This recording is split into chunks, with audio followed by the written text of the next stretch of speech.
보아스는 룻이 나오미에게 행한 그 배려와 인애의 이야기를 듣고 나서는 룻을 이방인처럼 대하지 않고 식사의 자리로 초대합니다. 그리고 보아스는 자기의 것과 동일한 것을 룻에게 제공하며 심지어 먹고 남을 만큼 주었으며 그리고 그 남은 것을 싸주어 가져가도록 하였습니다. 이스라엘 백성들에게 있어서 식사의 자리로 초대한다라는 것은 이론으로 인정하는 것을 넘어서 그 사람을 나의 가족으로 인정하는 것입니다.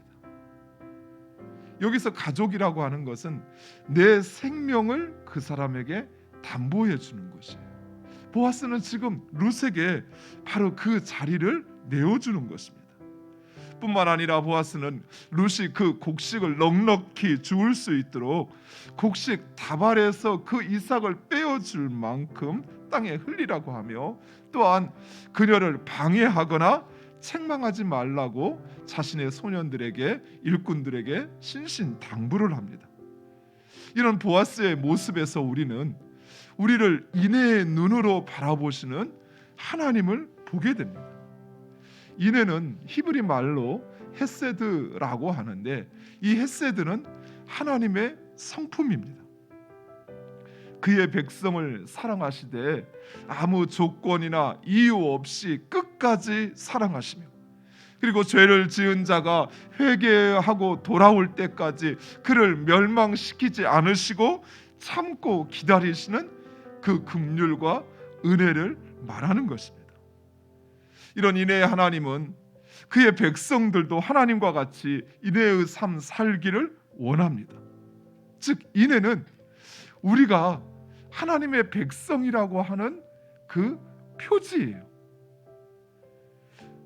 우리의 삶에서 우리는 예배를 드리는 것이 우리가 하나님을 섬기고 하나님의 백성이라고 하는 것으로 생각하지만 오히려 성경은 예배가 외적인 표지라고 한다면 하나님은 그런 외적인 표지보다도 내적인 표지, 진정 그 하나님의 성품과 인격을 닮아 우리가 그렇게 하나님처럼 살기를 원하시는 것입니다. 호세아 6장 6절에서 하나님은 내가 제사를 원치 아니하고 인애를 원한다라고 말씀하십니다. 진정 하나님을 나의 아버지로 나의 삶의 주인으로 인정한다면 우리는 하나님과 같은 또 보아스와 같은 그런 인애의 삶을 살아야 합니다. 무엇보다도 우리가 이런 인애의 삶을 살아야 하는 이유는 우리가 바로 그 하나님의 인애를 받았기 때문입니다. 우리가 하루하루를 살아가는 것 그것은 당연하거나 또는 우리가 노력했기에 사는 것이 아니에요. 사랑하는 성도 여러분, 비록 나오미는 지금 고난의 터널을 지나가고 있습니다. 끝난 것이 아니에요. 여전히 어렵고 힘든 상황 속에 있습니다. 그럼에도 나오미는 하나님의 주권과 그리고 그 하나님의 일하심을 포기하지 않았어요. 그래서 하나님의 그 행하시는 섭리에 민감하게 깨닫고 그리고 믿음으로 자신과 룻을 하나님께 맡기고 있는 것입니다. 사랑하는 성도 여러분, 육신의 눈으로 보면 우연이지만 믿음으로 바라보면 그것은 하나님의 섭리가 됩니다. 여러분의 일상을 믿음의 눈으로 바라보시기 바랍니다. 그러면 그 일상이 하나님께서 우리를 위하여 기적을 만드시는 그 하나님의 섭리가 되어지는 것이에요. 우리의 육신의 눈이, 우리의 이기적인 눈이, 우리의 어리석은 눈이 우리의 삶을 매 순간의 삶 가운데 일하시고 역사하시기를 원하시는 그 하나님을 오히려 가두어 버리는 것이에요.